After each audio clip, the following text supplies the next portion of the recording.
আজি ভিডিঅ'টো হৈছে এমপ্লয় এক্সচেঞ্জৰ বিষয়ে। এমপ্লয় এক্সচেঞ্জ ৰিনিউ কৰিবৰ কাৰণে সময়সীমা বেছি নাই, 29 ফেব্ৰুৱাৰীলৈকে আছে। যদি আপোনালোকে গ্ৰেড 3 আৰু গ্ৰেড 4 এক্সাম অনলাইন এপ্লাই কৰিছে, এক্সাম দিবৰ কাৰণে আপোনালোকে এমপ্লয় এক্সচেঞ্জ কাৰ্ডখন আপোনালোকে ৰেজিষ্ট্ৰেশ্যন কৰিবই লাগিব, নহ'লে আপোনালোকৰ প্ৰব্লেম হ'ব বুলি কৈ আছে। তো সেইকাৰণে আপোনালোকে সেৱা সেতু পৰ্টেলৰ সহায়ত আপোনালোকে এপ্লাই কেনেকৈ কৰিব, গোটেই প্ৰচেছ আপোনালোকক মই জনাম। আপোনালোকে কেনেকৈ এপ্লাই কৰিব, যিসকলে নেকি গ্ৰেড 3 আৰু গ্ৰেড 4 কাৰণে এপ্লাই কৰিছে তেওঁলোকে কম্পালসৰি কৰিবই লাগিব। আপোনালোকৰ এমপ্লয় এক্সচেঞ্জখন ৰেজিষ্ট্ৰেশ্যন কৰিবই লাগিব। কেনেকৈ কৰিব লাগিব আহক আমি ভিডিঅ'টো আৰম্ভ কৰিম। আৰম্ভ কৰাৰ আগতে এটাই ৰিকুৱেষ্ট আপোনালোকৰ মাজলৈ, আপোনালোকে যদি মোৰ চেনেলখন ছাবস্ক্ৰাইব কৰা নাই নিশ্চয় ছাবস্ক্ৰাইব কৰিব আৰু ভিডিঅ'টো ভাল লাগিলে এখন লাইক কৰি থব। ভিডিঅ'টো চাই আপোনালোকে লাইক নকৰে কিন্তু লাইক কৰি ল'ব। মই মোবাইলৰ সহায়তে আপোনালোকে কেনেকৈ ৰেজিষ্ট্ৰেশ্যন আপোনালোকে কৰিব পাৰিব। সেৱা সেতু পৰ্টেলত আপোনালোকে অহাৰ পিছত আপোনালোকে লগইন আইডি আৰু পাছৱৰ্ড ভৰাই আপোনালোকে লগইন কৰি ল'ব। যিসকলে লগইনৰ আইডি পাছৱৰ্ড নাই তেওঁলোকে ৰেজিষ্টাৰ কৰি ল'ব। কেনেকৈ ৰেজিষ্টাৰ কৰিব লাগিব সেইটো আপোনালোকক মই ডিসক্ৰিপশনত লিংক দি দিম। আপোনালোকে সেইটো ভিডিঅ' চাই আপোনালোকে কেনেকৈ কৰিব পাৰিব। কৰাৰ পিছতে আপোনালোকে সাৰ্চ কৰিব এমপ্লয় এক্সচেঞ্জ। আপোনালোকে ইয়াত দেখিবলৈ পাইছে registration card of employment seeker in employment exchange আপোনালোকে দেখিবলৈ পাইছে। তাৰ পিছত আছে এইটো 2 নম্বৰত আপোনালোকে নিউ ৰেজিষ্ট্ৰেশ্যন, যিসকলে একেবাৰে কৰা নাই এমপ্লয়ি সাৰ্টিফিকেট বনোৱা নাই তেওঁলোকৰ বাবে হয়। আৰু 3 নম্বৰটো হৈছে আপোনাৰ ৰিনিউৱেল। আপোনালোকে যদি ৰিনিউৱেল কৰিব লাগে আপোনালোকে ৰিনিউৱেলটো হয়।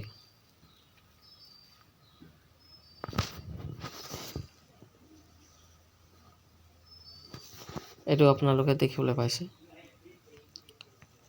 তাৰপিছত মই ৰিনিউৱেল কৰিম, ৰেজিষ্ট্ৰেশ্যন কৰিব লাগিব। তো এপ্লাই হিয়াৰত আপোনালোকে ক্লিক কৰিব লাগিব। কি কাৰণে কৰিব দিছে সেইকাৰণে আপোনালোকে ইয়াত দেখিবলৈ পাইছে। ইয়াতে আপোনালোকে কি ডকুমেণ্টছ লাগিব আপোনালোকে চাই ল'ব এবাৰ। এমপ্লয় এক্সচেঞ্জ ৰেজিষ্ট্ৰেশ্যন কাৰ্ড আপোনালোকৰ লাগিব। তাৰপিছত লাগিব বাৰ্থ চাৰ্টিফিকেট, এজ প্ৰুফ হিচাপে বাৰ্থ চাৰ্টিফিকেট, SSLC আপোনাৰ এডমিট কাৰ্ড, স্কুল চাৰ্টিফিকেট। তাৰপিছত আছে আপোনালোকৰ প্ৰুফ অফ ৰেচিডেণ্ট কাৰণে আধাৰ কাৰ্ড দিব লাগিব। তাৰপিছত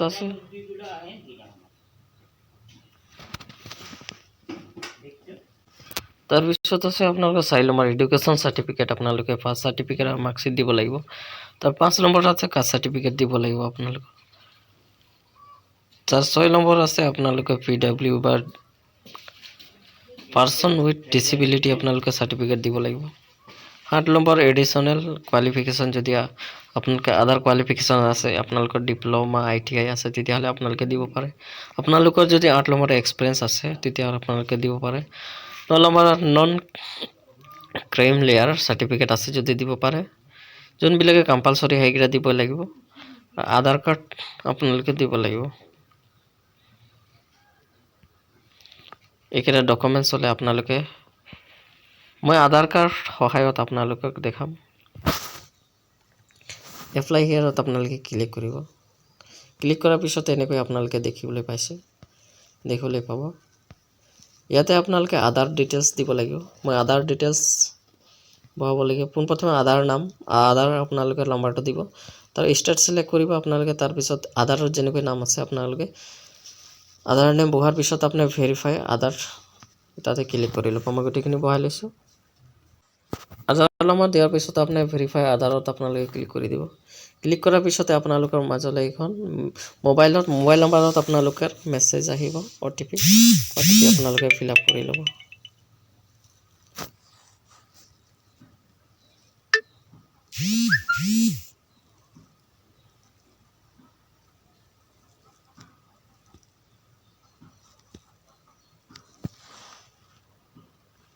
গোটেইখিনি বহাৰ পিছত OTP বহাৰ পিছত ভেৰিফাইড আপোনালোকে ক্লিক কৰিব। ভেৰিফাইড ক্লিক কৰাৰ পিছতে আপোনালোকে এখন পেজ খোল খাব। আপোনালোকৰ ডিটেইলছ আপোনালোকে ইয়াত ভৰাব লাগিব। ৰেজিষ্ট্ৰেশ্যন নাম্বাৰ আপোনালোকৰ এমপ্লয় এক্সচেঞ্জখনৰ নাম্বাৰ আছে, আপোনালোকে সেইটো নাম্বাৰ আপোনালোকে বহাই ল'ব। বহাই লৈছোঁ আপোনালোকৰ আগৰ ডিটেইলছ আপোনালোকে যি ফিল আপ কৰিছে আপোনালোকৰ নাম gender mobile number email ID date of birth employ exchange office আপোনালোকে ইয়াতে আপোনালোকে সিলেক্ট কৰিব লাগিব যে ৰেজিষ্ট্ৰেশ্যন আপোনালোকে ইয়াতে ক্লিক কৰিব ক্লিক কৰাৰ পিছত এপ্লিকেশ্যন ডিটেইলছ আপডেট বা কাৰেকশ্যন আপোনালোকে ইয়াতে ক্লিক কৰিব লাগিব ক্লিক কৰাৰ পিছত প্ৰচিডত আপোনালোকে ক্লিক কৰি দিব প্ৰচিডত ক্লিক কৰাৰ পিছতে আপোনালোকে আহি যাব আপোনালোকৰ অহা কাৰণটো হৈছে আপোনালোকৰ সাৰ্ভাৰ ডাউন কাৰণে আহি গৈছে মোৰ আপোনালোকৰ যিমানখিনি আছে ডকুমেণ্টছ গোটেইখিনি আপোনালোকে শ্ব' কৰিব শ্ব' কৰাৰ পিছতে আপোনাক সিলেক্ট কৰি ল'ব এপ্লিকেশ্যন ডিটেইলছ আপডেট কাৰেকশ্যন ইয়াতে প্ৰচিড বাটনত আপোনালোকে ক্লিক কৰিব ক্লিক কৰাৰ পিছতে আপোনালোকে এনেকৈ আপোনালোকে দেখিবলৈ পাব আপোনালোকৰ যি কি আপোনালোকে গোটেইখিনি পাৰ্সোনেল ইনফৰমেশ্যন বা এপ্লিকেণ্টৰ গোটেইখিনি আপোনালোকে দেখিবলৈ পাব যদি আপোনালোকৰ কিবা প্ৰব্লেম দেখাই আছে আপোনালোকে কৰি ল'ব পাৰে আৰু কাৰেণ্ট এমপ্লয় ডিটেইলছ আপোনালোকে ইয়াতে আপোনালোকে ক্লিক কৰিব ইয়াতে আপোনালোকৰ যোনটো হয় আপোনালোকে যদি এতিয়া কিবা কৰি আছে তেতিয়াহ'লে আপোনালোকে এইটোত আপোনালোকে প্ৰাইভেটত কৰি আছে তেতিয়াহ'লে এমপ্লয়মেণ্ট ফুল টাইম বা পাৰ্ট টাইম তেনেকৈ আছে আপোনালোকে গভৰ্ণমেণ্ট কৰি আছে তেতিয়াহ'লে আপোনালোকে কৰি ল'ব যদি আপোনালোকে একো কৰা নাই যদি আপোনালোকে পাৰ্টনাৰশ্বিপত কৰি আছে যে সেলফ এমপ্লয় কৰি আছে তেতিয়াহ'লে আপোনাৰ দিব পাৰে যদি আপোনালোকে একো নকৰে তেতিয়াহ'লে আনএমপ্লয়মেণ্ট আপোনালোকে চইচ কৰি ল'ব আপোনালোকে তাতে টিক মাৰ্ক দিব যোনকেইটা ষ্টাৰ মাৰ্ক হয় এইকেইটা আপোনালোকে কম্পালসৰি দিছে ফিজিকেল আপোনালোকে দিছে আপোনালোকে হাইটটো কিমান আছে আৰু আপোনালোকে হাইট ৱেটটো আপোনালোকে কেজি আপোনালোকে কিমান কেজি আছে আপোনালোকৰ হাইটটো কিমান আছে এটা আপোনালোকে বহাই লব তাৰপিছত আপোনালোকে গোটেইখিনি বহাৰ পিছতে আপোনালোকে are you differently eligible PWD হয় তেতিয়াহ'লে আপোনালোকে ইয়েছ কৰিব নহ'লে নাই আপোনালোকে ষ্টাৰ মাৰ্ক যোনকেইটা হয় আপোনালোকে এইটো ফিল আপ কৰি ল'ব মই ফিল আপ কৰি লৈছোঁ গোটেইখিনি তাৰপিছত আছে 7 নেক্সট বাটনত আগুৱাই যাব পাৰিম নেক্সট বাটনত ক্লিক কৰাৰ পিছতে আপোনালোকে এড্ৰেছ সিলেকশ্যন কৰিব লাগিব আপোনালোকৰ এড্ৰেছ পাৰ্মানেণ্ট এড্ৰেছখন আপোনালোকে ফিল আপ কৰিব লাগিব আপোনালোকৰ নেম অফ হাউচ এপাৰ্টমেণ্ট বা হাউচ নাম্বাৰ দিবলৈ এপাৰ্টমেণ্ট নং দিব পাৰে আপোনালোকে বিল্ডিং নং বা ব্লক নং দিব পাৰে আপোনালোকে এড্ৰেছটো ইয়াতে বহাব যিমান ষ্টাৰ মাৰ্ক হয় সেইবিলাক আপোনালোকে ফিল আপ কৰি আপোনালোকে কমিউনিকেশ্যন এড্ৰেছটো আপোনালোকৰ দুইটা সেম হয় তেতিয়াহ'লে আপোনালোকে ইয়েছ কৰি ল'ব গোটেইখিনি ডিটেইলছ আপোনালোকে ভৰাই ল'ব ভৰাৰ পিছত আপোনালোকে 7 নেক্সট বাটনত আপোনালোকে ক্লিক কৰি ল'ব মই গোটেইখিনি ফিল আপ কৰাৰ পিছত আপোনালোকে নেক্সট পেজলৈ দেখাম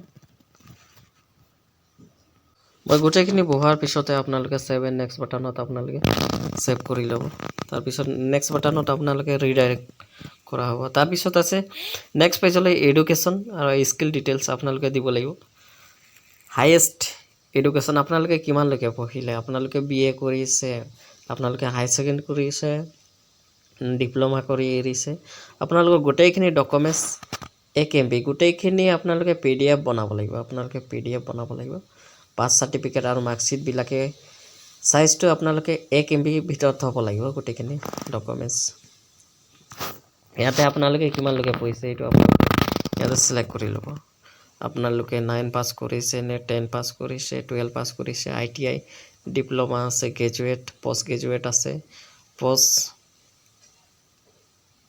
ডক্টৰেট PhD MPhil কৰি আছে আপোনালোকে যোনটো হয় এইটো মই গ্ৰেজুৱেশ্যন কৰিলোঁ আৰু ডিগ্ৰী তো মই গ্ৰেজুৱেশ্যন কাৰণে দেখাম আপোনালোকে আগতে এইটো ফিচাৰ্ছ নাছিল আপোনালোকে এইটো কম্পালসৰি কৰি দিছে পোনপ্ৰথমে আপোনালোকে 10ৰ ইয়াত গোটেইখিনি ডিটেইলছ সোমাব লাগিব ক্লাছ 10 আহিছে কোৰ্ছ 10 আপোনালোকে সিলেক্ট কৰিব কিবোৰ্ড হয় আপোনালোকে ইয়াতে আপোনালোকে সিলেক্ট কৰি ল'ব বোৰ্ডটো আপোনালোকে সেবা হয় না আদাৰ ষ্টেট বোৰ্ড হয় না IB হয় না CBCSC হয় আপোনালোকে যোনটো হয় এইটো আপোনালোকে সিলেক্ট কৰি ল'ব সিলেক্ট কৰাৰ পিছতে আপোনালোকে সাবজেক্ট ইয়াত লিখিব লাগিব সাবজেক্টটো ENG লিখাৰ পিছত আপোনালোকে এনে লিখি ল'ব ইয়াতে লিখাৰ পিছত অটোমেটিক ENG মই টাইপিং কৰি লৈছোঁ ENG লিখাৰ পিছত আপোনালোকে তেনেকৈ ইংলিছত আহি যাব ইংলিছ এনেকৈ আপোনালোকে চিলেক্ট কৰি দিব। তাৰপিছত ইনষ্টিটিউট আপোনালোকে ক'ত পঢ়িছিলে সেইটো আপোনালোকে ইয়াত দিব লাগিব। তাৰপিছত আছে আপোনালোকৰ মিডিয়াম, আপোনালোকে কোনটো মিডিয়ামৰ আছিলে, আপোনালোকে কোনটো মিডিয়াম, আপোনালোকে কি মিডিয়ামত আছিলে, আছামিজ, ইংলিছ, পাঞ্জাবী, উৰ্দু, হিন্দী, আপোনালোকৰ যোনটো হয় সেইটো আপোনালোকে চিলেক্ট কৰি ল'ব। আছামিছৰ হয় যদি আছামিছত, আৰু কোৰ্চ টাইপ আপোনালোকে ইয়াতে আপোনাৰ টাইপটো ডিষ্টেঞ্চ নে অনলাইন নে আপোনালোকে ৰেগুলাৰ নে পাৰ্ট টাইম, যিসকলে ৰেগুলাৰ হয় এইটোত ৰেগুলাৰ চিলেক্ট কৰিব। চিলেক্ট কৰাৰ পিছত ইয়াৰ অফ এডমিশ্যন, আৰু এডমিশ্যন কেতিয়া লৈছিল আপোনালোকে মান্থ আৰু ইয়াৰটো আপোনালোকে ইয়াতে বহাব লাগিব। ইয়াতে আপোনালোকে চিলেক্ট কৰি ল'ব কেতিয়া আপোনালোকে লৈছিল, 1920। এনেকৈ আপোনালোকে যদি 2010 চন হয় কোন মাহটো ইয়াতে ভৰাবলৈ, ফেব্ৰুৱাৰী, মাৰ্চ, এপ্ৰিল, মে', জুলাই, আপোনালোকে এনেকৈ বহাই ল'ব। তাৰ পাছিং কেতিয়া পাছ কৰিছে 10, তেতিয়া সেইটো পাছটোত আপোনালোকে চিলেক্ট কৰিব লাগিব, আৰু পাৰ্চেণ্টেজ আপোনালোকে ইয়াত বহাব লাগিব। তাৰ তেনেকৈ আপোনালোকে পাছ চাৰ্টিফিকেট আপোনালোকে PDF বনাই লৈ আপোনালোকে আপলোড কৰিব লাগিব, আৰু মাৰ্কশ্বিটটো আপলোড কৰিব লাগিব। তেনেকৈ 12টো একে আছে, চেম আছে, আপোনালোকে গোটেইখিনি চেমে ফিল আপ কৰিব লাগিব, গোটেইখিনি সহজ হয়। আপোনালোকে নিশ্চয় ডিগ্ৰীও তেনেকৈ আছে, ডিগ্ৰীকেইটাও চেম হয়। মই গোটেইখিনি ফিল আপ কৰি আপোনালোকক নেক্সট পেজলৈ দেখাই আছোঁ। তাৰপিছত আছে আপোনালোকৰ do you want to add more graduation,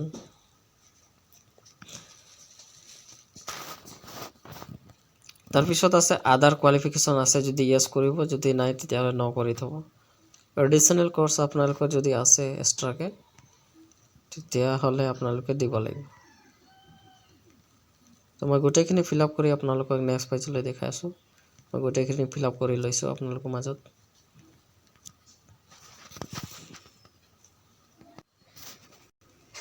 মই গোটেইখন ফিল আপ কৰি লৈছোঁ, আপোনালোকে ভালকৈ চাই ল'ব, গোটেইখিনি ফিল আপ কৰি ল'ব। মই গোটেইখিনি আপলোড কৰি লৈছোঁ ডকুমেণ্টছবিলাক আপোনালোকে পাছ চাৰ্টিফিকেট আৰু মাৰ্কশ্বিট দিব লাগিব 10ৰ। তেনেকৈ আপোনালোকে কেবিটো হৈছে আপোনালোকে 1 MB ভিতৰত হ'ব লাগিব গোটেইখিনি PDF-ত। তেনেকৈ 12টো গোটেইখিনি কি আছে ফিল আপ কৰি ল'ব। গোটেইখিনি ফিল আপ কৰাৰ পিছতে পাছ চাৰ্টিফিকেট আৰু মাৰ্কশ্বিট আপলোড কৰিব লাগিব 1 MB ভিতৰতে, গোটেইখিনি PDF-ত। তেনেকৈ ডিগ্ৰীৰ আপোনালোকে গোটেইখিনি ফিল আপ কৰি ল'ব। ফিল আপ কৰাৰ পিছতে আপোনালোকে ছাবমিট বাটনত আপোনালোকে ছাবমিট কৰি দিব। যদি আদাৰ কোৱালিফিকেশ্যন নাই, ট্ৰেইনিং কোৰ্চ নাই, তেতিয়াহ'লে আপোনালোকে ছেভ এণ্ড নেক্সট বাটনত ক্লিক কৰি দিব। গোটেইখিনি ডকুমেণ্টছ আপলোড কৰাৰ পিছতে আপোনালোকে ছাবমিট কৰাৰ পিছতে এইখন পেজ খোল খাব। এমপ্লয়মেণ্ট কেৰিয়াৰ ডিটেইলছ আপোনালোকে দিব লাগিব ইয়াতে। এমপ্লয়মেণ্ট কেৰিয়াৰ ডিটেইলছ আপোনালোকে যোনটো হয় এইটো আপোনালোকে চিলেক্ট কৰিব। ফ্ৰেচাৰ, আপোনালোকে নলেজ আপোনালোকে কি নলেজ জানে, আপোনালোকে ইয়াত এইকেইটা ফিল আপ কৰি ল'ব। আপোনালোকে কি নলেজটো মানে আপোনালোকে কি ভাষা জানে, আপোনালোকে আছামিজ অপশ্যন হয়, পঢ়িব জানে, লিখিব জানে, ক'ব জানে, তেতিয়াহ'লে 3টাত আপোনালোকে টিক মাৰ্ক দিব। টিক মাৰ্ক দিয়াৰ পিছতে আপোনালোকে প্ৰেফাৰেন্স আৰু একশ্যন আছে, একশ্যনত আপোনালোকে ক্লিক কৰি দিব। ক্লিক কৰাৰ পিছতে তেনেকৈ আপোনালোকে চিলেক্ট কৰিব। আৰু এটা ইংলিছ জানে যদি ইংলিছ, হিন্দী হ'লে হিন্দী, মানে 3টা পঢ়িব জানে, ক'ব জানে আৰু লিখিব জানে, তেনেকৈ আপোনালোকে ক্লিক কৰিব। ক্লিক কৰাৰ পিছতে আৰু ক্লিক কৰিব আপোনালোকে। তাৰপিছত আছে আপোনালোকে ইংলিছ আপোনালোকে পঢ়িব জানে, লিখিব জানে, ক'ব জানে, তেতিয়াহ'লে এনেকৈ ক্লিক কৰিব। স্কিল আপোনালোকে যদি স্কিল কাৰেণ্ট স্কিল আপোনালোকে কাৰেণ্ট কি কৰে, আনস্কিল কাৰেণ্টৰ কথা কৈছে এতিয়া প্ৰেজেণ্টৰ, তো আপোনালোকে কি কৰে সেইটো লিখি দিব। আপোনালোকে প্ৰেজেণ্টৰ কথা, আনস্কিল যদি হয় তেতিয়াহ'লে আনস্কিল কৰি আপোনালোকে ছাবমিট কৰি দিব। এটা ফিল আপ কৰা নাই। বেগিনাৰ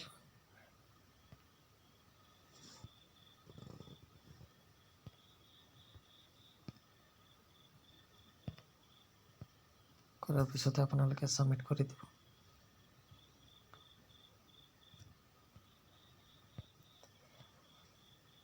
ছাবমিট কৰাৰ পিছতে আপোনালোকে এমপ্লয়ী এক্সচেঞ্জখন আপোনালোকে চাবলৈ পাব। আপোনালোকৰ অফিচটো এমপ্লয়ী এক্সচেঞ্জ অফিচটো আপোনালোকে কোনটো হয়, নিজৰ নিজৰ ডিষ্ট্ৰিক্টৰ আমাৰ ডুমডুমা হয়, ডুমডুমা আপোনালোকে চিলেক্ট কৰি ল'ব। চিলেক্ট কৰাৰ পিছতে আপুনি 7 নেক্সট বাটনত আপোনালোকে ক্লিক কৰি দিব।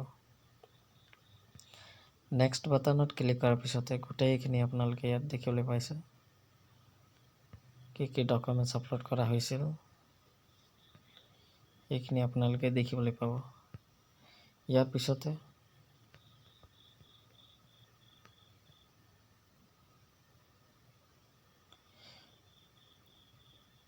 গোটেইখিনি ডকুমেণ্টছ আপোনালোকে 1 MB পৰা আপোনালোকে পাছপোৰ্ট সাইজ ফটো বিলাকে 200 KB ভিতৰত হ'ব লাগিব।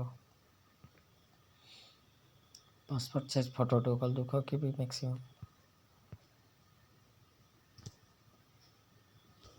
দিব লাগিব। আপোনালোকে পোনপ্ৰথমে ইমেইল আইডিখন ভেৰিফিকেশ্যন কৰি ল'ব। তাৰপিছত আপোনালোকে OTPটো ফিল আপ কৰি ল'ব। মই গোটেইখিনি ফিল আপ কৰি লৈছোঁ। ইমেইল আইডি ভেৰিফাই কৰাৰ পিছতে 7 নেক্সট বাটনত আপোনালোকে ক্লিক কৰি দিব।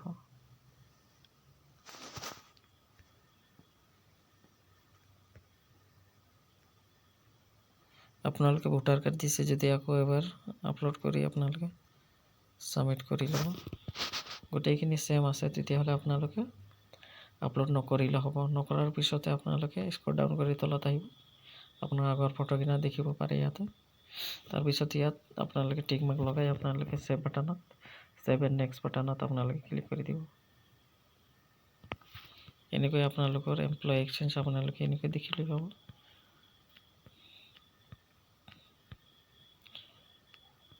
তাৰপিছত আপোনালোকে সেম গোটেইখিনি দেখিবলৈ পাব, কি ফিল আপ কৰিছে, কি নাই কৰা, গোটেইখিনি আপোনালোকে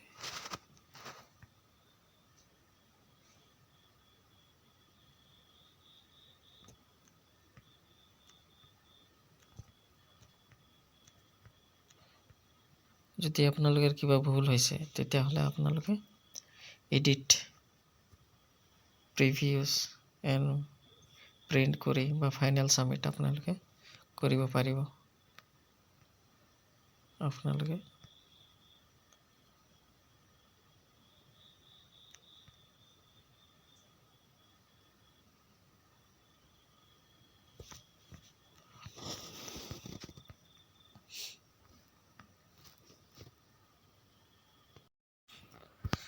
গোটেইখিনি চেক কৰাৰ পিছতে আপোনালোকে ফাইনেল ছাবমিট বাটনত আপোনালোকে ছাবমিট কৰি দিব।